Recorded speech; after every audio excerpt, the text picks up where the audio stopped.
It is called the law of unintended consequences, and the ACC stupidity has now hurt BYU and their playoff chances in 2026.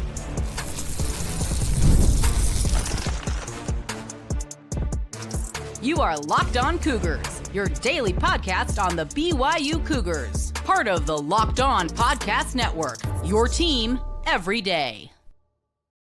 What's up, everybody? Welcome into Locked On Cougars, your daily podcast focused on the BYU Cougars. I'm Jake Hatch, executive producer of the KSL Sports Zone in Salt Lake City, Utah, and a 14-year credentialed media member at BYU. I am your resident expert and insider, your host here on the show. And as always, thank you for making Locked On Cougars your first listen of the day, and thank you for making Locked On America's #1 sports podcast network. All right, coming up on today's show, Cal and BYU were scheduled to begin a home-and-home series in 2026, and the ACC has gone about canceling that. It absolutely hurts BYU's playoff chances in 2026. We'll delve a little deeper into that. Then we're going to talk about BYU football with a guy who I think could have a really, really big role this season, I guess in this game, speaking of the Pop-Tarts Bowl, but also next season, that being Jojo Phillips. We'll talk with him in an exclusive one-on-one chat, and then we'll finish up today's show with another transfer portal target you're going to want to know. He's got a familiar last name. That would be Walker Lyons from USC. So let's dive right in on today's show. And if you didn't see the news yesterday, my good friend and coworker over at KSL Sports, Mitch Harper, did some intrepid reporting, reached out to Cal to look at what the future of the BYU Cal series was, because if you missed the news, the ACC, because they have 17 teams, is, for whatever reason, going with a hybrid schedule format next year that is going to have 12 of their 17 teams playing 9 conference games and 5 playing 8 conference games. And as a result of this stupidity, because I cannot believe for the life of me that a conference is going to have unbalanced numbers of games inside their conference and expect that everybody's going to be happy with this scenario, but that's beside the point. It's a conversation maybe for Locked On ACC or something like that. But the stupidity of all that has now caused BYU to have their home-and-home series against the Cal Golden Bears canceled. It's not anything of BYU's doing. BYU fully intended to play this game from what I understand, but as a result of them, speaking of Cal, having to move to 9 conference games, they have nixed the series against BYU. This is extremely, extremely late in the process to try and find a new Power 4 opponent, and in fact, based on my research and based on people like Garrett McClintock, who's a good friend over at Give Him Help Brigham, the podcast, essentially every Power 4 team that could, in theory, be available is not available. BYU had this game on their docket for September 12th, 2026. And if you look at it, there are very few, and from my vantage point, I didn't see a single Power 4 opponent that's available. And the problem is, BYU, by being members of the Big 12, they have a directive from the conference. They have to play the 9 conference games plus 1 out-of-conference Power 4 game. But if there are no Power 4 teams to be had, what is a program to do? I don't know what BYU is going to do, but I do expect they will find some solution. And that's where a guy like Dave Brown, if you know that name, you should know it, comes into the picture.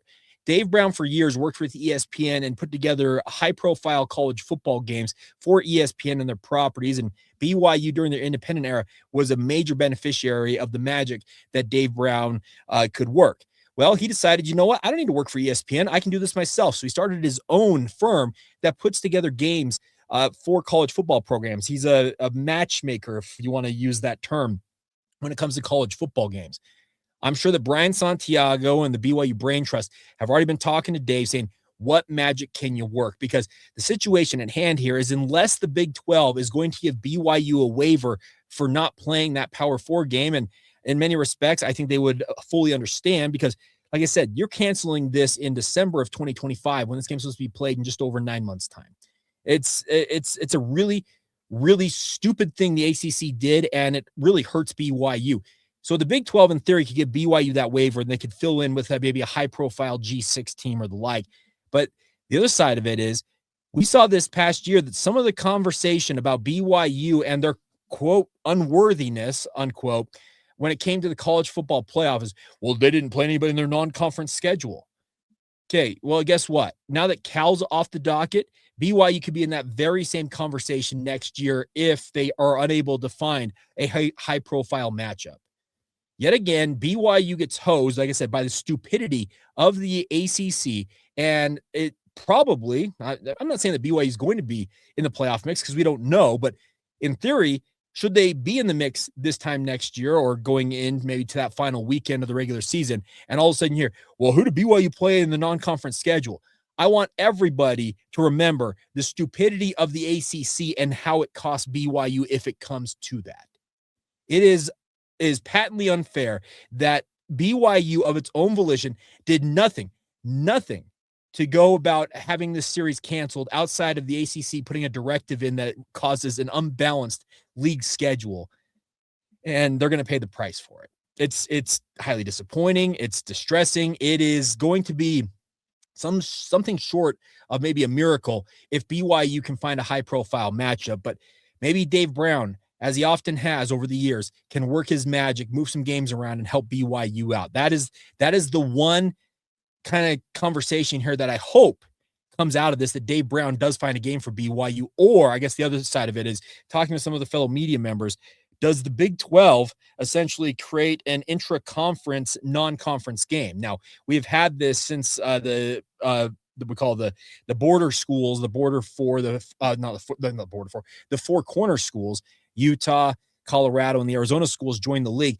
We've had some intra-conference, non-conference games. Think of Kansas State and Arizona. Utah played Baylor. Could they create one of those with one of the games BYU is not scheduled to play against a fellow conference mate? I'd be hard-pressed to think that's going to work out as well, because essentially all these teams in the Big 12 have also got their 2026 games locked down. It's not a good situation for BYU to be in, but as I said, if they do what we hope they all do and make a run at the playoff next year, if I hear anything about BYU and their quote-unquote non-conference not measuring up, I'm going to let people have it. I'm going to probably pull this clip and say, hey, remember this whole nonsense the ACC created? Yeah, that's absolutely. And if I'm Brett Yormark, I'd be on the phone with Jim Phillips saying, hey, thanks, buddy. It irks me. It's disappointing because while I am a proponent of, I think what non-conference schedules should be scheduled out of the most, maybe 3 or 4 years, I'd be a person who'd be all for scheduling every single year and putting them together on the fly and creating high profile matchups. But that's not the nature in college sports. These games are set in some cases as far out as a decade and a half. BYU's got games on the docket well into the 2030s that they have been scheduling and trying to figure out. So it's a really, really tough scenario for the Cougars to find themselves in. And I'm hopeful they find a adequate, if not a good solution to the problem. But on its face right now, it does not look like an ideal spot for the Cougars to be in looking ahead to 2026. All right. That being said, they do have a game at hand. BYU is headed to the Pop-Tarts Bowl in just over a week's time. Well, a guy that I expect to have hopefully a breakout performance and could be a guy that could really step into the limelight next year when Chase Roberts moves on from this program is Jojo Phillips. Obviously, the size, speed, and skill level is really unmatched on BYU's roster. What does he hope to accomplish the rest of this season? Speaking of the Pop-Tarts Bowl and moving forward, well, he'll explain next in an exclusive one-on-one chat right here on Locked On Cougars. Today's show is brought to you by our friends over at Rocket Money. Ever feel like your money just disappears every single month? It happens fast. A few subscriptions there, an impulse buy here, and suddenly the numbers in your bank account don't match the numbers in your head. Rocket Money helps you get clarity, track every dollar, and stay in control of your finances, because managing your money should not feel like a second job. Rocket Money does the heavy lifting for you so you can save more and stress less. They find subscriptions you forgot about that you're paying for, helps you clean them up quickly and save money in that process. Also, you can see all your spending in one dashboard, makes it easier to understand where your money is going and what you can cut back on. And the best part is automatically build budgets as well based on your past spending. It helps you track without overthinking the whole process. Take control of your finances today and cancel your unwanted subscriptions with Rocket Money. Go to rocketmoney.com/lockedon today. That's rocketmoney.com/lockedon today. One more time. rocketmoney.com/lockedon. Thank you once again for making Locked On Cougars your first listen of the day. And thank you for making the Locked On Podcast Network America's #1 sports podcast network. If you are a true diehard Cougar fan, the Everyday or All Access tier in our Everyday Club is for you, my friends. You get a one-on-one text access with myself, all access episodes, an exclusive newsletter, and a 15% discount on Locked On show merchandise. Head to lockedoncougars.supercast.com to sign up today, become a member of the Everyday Club, and unlock the all access tier. You also can find the link to do this in the show notes below. All right, so BYU is obviously looking forward to this bowl game against Georgia Tech in the Pop-Tarts Bowl. And a guy that is trying to make up for lost time is Jojo Phillips. He obviously had a good start to the season. Then it was against Stanford, if I recall correctly, breaks his collarbone and is out for the next 8 or 9 weeks. He never actually played in Big 12 play until the tail end of the season. And like I said, he's trying to make up for lost time now. What does he hope to accomplish as they go into this bowl season? What does he hope to accomplish potentially going forward? And really, what does the future look like for Jojo Phillips? You're going to hear all that more right now, right here on Locked On Cougars. Tough loss, obviously, in the Big 12 championship game, but does it take anything away in your mind in terms of the accomplishments you guys achieved this season? No, it doesn't. We still had a good season. It was still great, like watching them most of the season and seeing them accomplish big things and win games and everything, and even still get to that point. So it's just us building every year. You know, our first year wasn't really a great year. Yeah. And then last year, we dropped 2 games, and this year we made it to the Big 12 championship. So it's just us stacking years and everything. So. Well, you talk about the fact you've seen this progression because you've been here this whole time. What's key to it in your mind? What's caused you guys to be able to do it? I would just say just our culture, just getting everybody to stick to BYU's culture and everything that Kalani has instilled in us, and just working hard and just really, it's really like, I feel like everyone has a leadership role. Like, you say something, nobody's gonna talk back or anything. Just kind of just go on and listen to each other and everything. So. How did it feel when Kalani announced that? Because all the stuff with Penn State and everything, I'm sure it was a distraction. But how cool was it when he announced he was sticking around? It was really cool. It was nice to know that he's still gonna be here.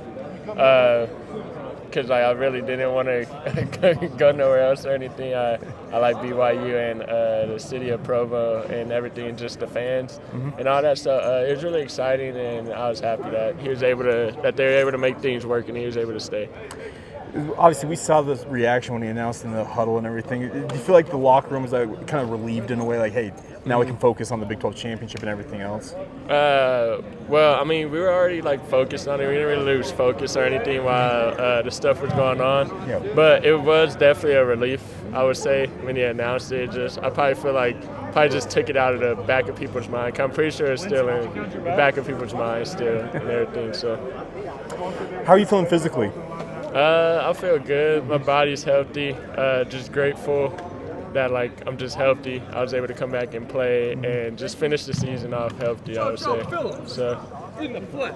What's the biggest difficulty with a collarbone injury like that? To just trusting it again that it won't break? It was just my confidence. I would say taking hits and everything. Because when I came back, it was I was good to catch the ball, movement and everything. It didn't really hurt or anything. So it was just really just taking that first hit in a game in a hard fall like it was when I broke it and everything. So that's really it. But I didn't have no question in my abilities or anything. How do you feel, I know that it's obviously kind of incomplete because you were out for so long, but how do you feel about your performance overall this season? I feel like at the beginning it was going really well, and then I feel like my injury kind of stalled everything else because I was out for a long period of time, so I didn't get to gel with the team and just get those game time snaps and everything. And then, I'll just say I didn't really finish the season off the way I wanted to or anything, but it was still good though. I was just happy to come back and just happy to be healthy and everything. So, talking about wanting to finish the season, you didn't feel like you finished out the right way. Can you make up for that in the bowl game in a way? Yes, just still finish the season strong and everything. Because there's no reason to feel down or anything that we didn't make it to the playoffs or anything. I mean, that's our ultimate goal, but I mean, we still had a great season, still made it to the championship game and everything. So, just finish the bowl game. You talked about it earlier, how much you love Provo and everything. And this time of year, it starts to get a little crazy because transfer portal starts coming into a future, talk of your future, that type of stuff. How much does that weigh on your mind this time of year? It doesn't really weigh on my mind like right now. I mean, I'm just focused on just finishing the season up and just winning the bowl game and just enjoying time with my teammates and everything. I know it'll be some changes after the season, so just enjoying my time with our team that we have. So I guess the mindset is get through the game and then go from there, right? Mm-hmm. Now, as you look forward to the bowl game, obviously there's the whole thing with Notre Dame and them opting out. Was there any thought on that, like, hey, we would have liked to have played them, or do you care one way or the other? I don't really care. Okay. It's just whoever they roll the ball out, and whoever's in front of us, whoever steps on the field with us, they basically that's who we're gonna play. So I'm not really worried about who we played or who we were going to play or anything. So I know you're a California kid. Do you know much about Georgia Tech at all? Not really. Okay. Not really. I just know they run the ball. Like, I don't know. I just know their offense is like just read option and stuff like that, but I don't really know much about them. You ever been to Orlando? Yes, I have. What's your experience been like, and what do you expect in terms of bowl game, like difference? I feel like it'd be warmer. Sure. We'll enjoy our time. We'll be able to go to like Disney World and Universal and all those things. I mean, it's still like missing like Christmas and stuff, my family and everything. But I mean, it's a little bit better, I guess, because it'll be warm. Won't be in the cold or anything. So. I meant to ask this earlier. Well, this will be the last question, I think. But in terms of your relationship with Bear, because obviously you mentioned you were out for so long, but like, what's your relationship with him like now? It's good. I feel like we always had a good relationship and everything. I was just saying, like, just really just like getting our timing down and gelling on the field and everything, like in the game, because it takes game time reps, I would say. I mean, like, practice is good and everything, but it's nothing like getting game time reps in and everything, just getting your timing down and knowing like where people are going to be at. So, but off the field and everything, our relationship is great. Even on the field, just little timing stuff that we need to get down. That came from me missing time. So do you feel like you're on the same page now, though? Like, yes, sir. We are. A big thank you once again to Jojo Phillips. And you heard him talk about the fact that he's going to kind of take it day by day with regards to his future. And I fully expected him to answer that question in that way. But I'm also hopeful that he has the type of performance he hopes to have in that bowl game. And hopefully it can parlay him and also kind of push BYU off into a strong offseason, getting ready for the 2026 season. And we'll see how it all goes. But as always, a big thank you to Jojo for taking the time, and a big thank you to BYU Athletic Communications for arranging that interview. All right, coming up next, we are going to talk about a guy that, well, he's got a last name that should be familiar to you as a Cougar fan. That's Walker Lyons. Well, he reportedly is going to enter the transfer portal. What are the chances that he and his brother Ryder could end up, playing both at BYU? We'll get into that next right here on Locked On Cougars. Today's show is brought to you by our friends over at Wayfair. Now, any of you who know anything about the holidays know it's an absolutely crazy time. The holidays show up faster than any of us expect. You're still putting together gifts, last-minute decor, or getting your home ready for guests. Wayfair is here to have you taken care of. They're going to get you covered top to bottom. Whether you need a quick room refresh, new bedding, or those final seasonal touches, Wayfair makes it easy to get what you need fast. Wayfair is truly your one-stop shop for everything when it comes to your home. Decor, furniture, kitchen essentials, and gifts for every style and every budget. All of them quickly delivered and easily delivered along the way. Selection is absolutely huge. As I mentioned, bedding, decor, kitchen gear, kids' room updates. You can find everything you need in one place. They are perfect for gifting. They got guides, tons of options, and something for everybody on any budget you have. No massive delivery fees, no stress, and is the best way to get your home holiday ready without running around to too many different stores, because as men, they got everything right there at one click for you guys. So get your last minute hosting essentials, gifts for all your loved ones, and decor to celebrate the holidays for way less. Head to wayfair.com to find all things and shop all things home. That's WAYFAIR.com. Wayfair, every style, every home. Thank you once again for making Locked On Cougars your first listen of the day. Appreciate all of you for being with us here on the show. All right, so BYU is going to be active in the transfer portal. I think that goes without saying. But a name you're going to want to know, much like we've talked about already with guys like Leona Lefau, Joshua Dye, two guys we've talked about earlier this week, in terms of portal targets I fully expect BYU to pursue. Well, they all have, some decent ties to Utah or BYU in their own right. But this one like is right at home in Provo, and that would be Walker Lyons. Now, Walker obviously went through a high-profile high school recruiting period. Remember, BYU was in the mix there. He has one of those famous official visit photos that he took with a stuffed cougar up in the Wasatch Mountains. He ultimately committed to USC out of high school, served a mission for the Church of Jesus Christ of Latter-day Saints. I think it was like 14 months in Norway, then came home, and he's been playing for USC ever since then. He's had fairly modest statistics. This season alone, he has had 20 receptions, 223 yards, and 2 touchdowns. That's in 2025. In 2024, just 6 receptions for 36 yards. So he's played a decent amount at USC, but he's reportedly set to enter the transfer portal, and that is where the BYU conversation begins. Because as many of you know, his younger brother, 4 or 5-star quarterback, depending on which recruiting service you look at, Ryder Lyons, is committed to BYU. He is planning on going on a mission. He's been called to the Orlando, Florida mission, Spanish speaking, and he is expected to enroll at BYU in 2027. But Walker Lyons could end up beating him to Provo, Utah, because Walker, if he does indeed end up entering the transfer portal, I would think that BYU absolutely should and will be in the conversation for him.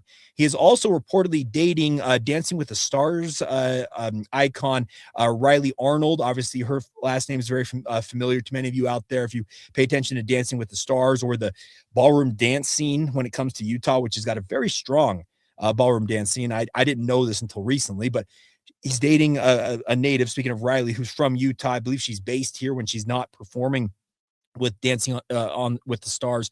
And I think all of this, along with his connections previously to BYU via his family, parents, grandparents, etc., it all kind of seems like it could be lining up for Walker Lyons to, pardon the pun, walk the line and end up in Provo, Utah.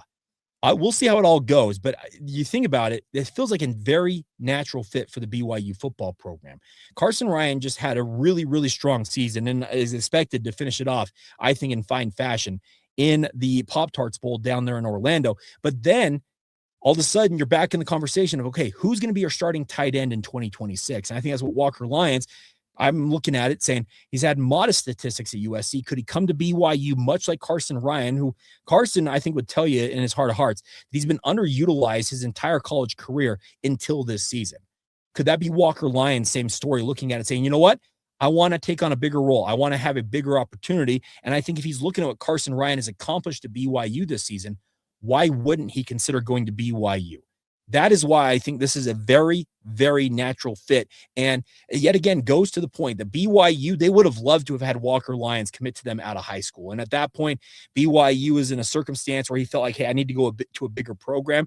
But they kept the relationship strong and obviously helped them when it came to landing his younger brother, Ryder. But now, in a circuitous, roundabout way, it may lead him to playing in Provo, Utah. And the difference here is Walker could have 2 years of eligibility remaining versus just the 1 year for Carson Ryan. I think this is a really, really nice fit. I think that a guy like Walker Lyons, having played in a really, really strong offensive system at USC, while he may not be the what I consider the most well-rounded tight end prospect, speaking of doing what Carson Ryan does, and that means like block as well as anybody I've seen block at the tight end position in quite some time. Walker is still a willing blocker, but he obviously would have some pass receiving chops that I think BYU could very easily utilize in this offense.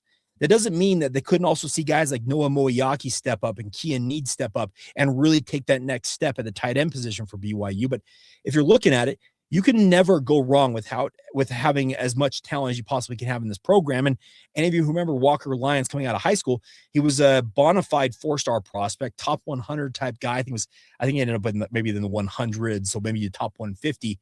There is a lot of talent there. And based on his statistics from USC, you would like to think that a little bit remains untapped. And could that be where Aaron Roderick and the BYU offense step into the chat here and really kind of point to, hey, we got Carson Ryan really unlocked in this offense. We envision you having a similar type impact in our program. And in fact, considering you have 2 years of eligibility remaining, you could have a bigger impact because you'd be able to impact the program for multiple years in a row.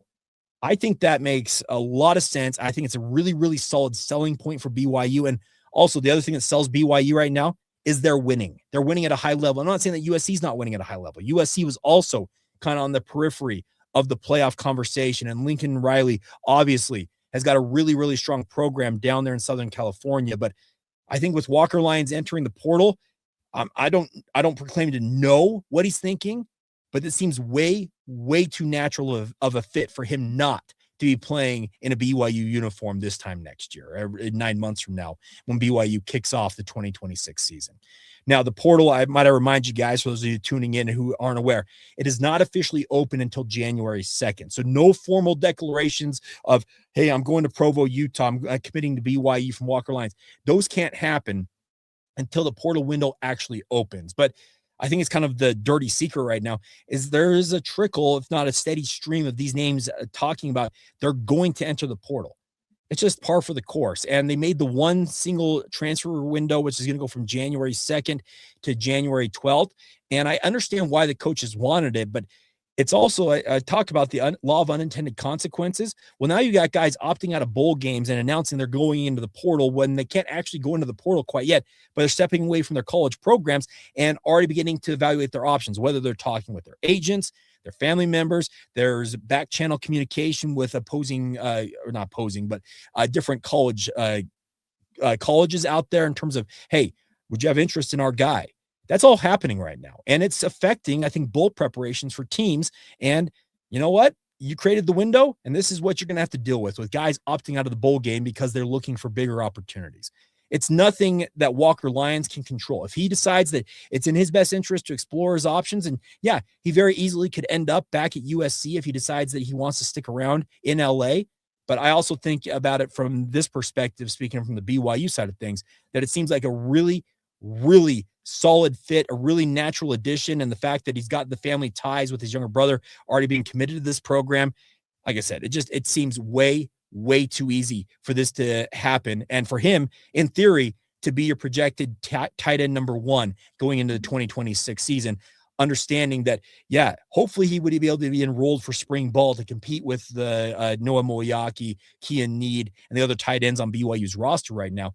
But I really do think that this would be a nice addition for BYU, and we'll see how it all goes. But Walker Lyons, the Lyons family, he could actually beat his brother to Provo, Utah, if he decides that BYU is where he is going to be next year.